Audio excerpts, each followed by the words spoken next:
Q services, Q washers at eBay and YouTube.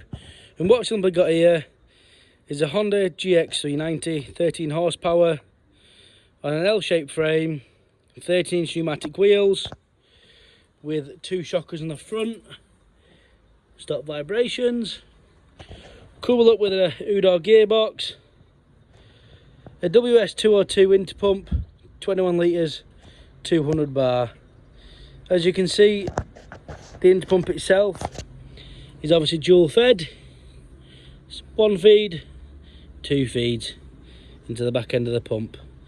That way there, we're flooding the water from both sides of the pump itself.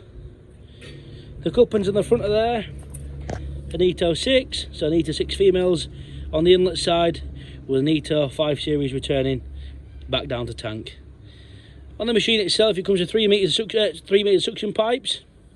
As you can see, 2 sucking, 1 returning back down to your tank. The 2 that are sucking, you've got a primary filter on there, so if they ever get damaged, we've also put a secondary filter in there. Simple case being, undo the nut there, take the white strainer out, clean it out, put it all back together. As you can see, this machine has got a prime frost and easy start valve, so when starting the machine up, keep the valve open. Once all the air bubbles have come out of the system, you then close it off and away you go power washing. It's got a flow sensitive unloader on there, which is a K1 unloader with our trusty old Team Cook releases that have been out there in the marketplace for absolutely donkey's years.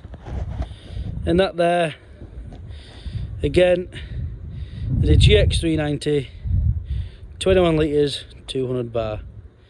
Thank you very much. Q services, Q washers at eBay and YouTube.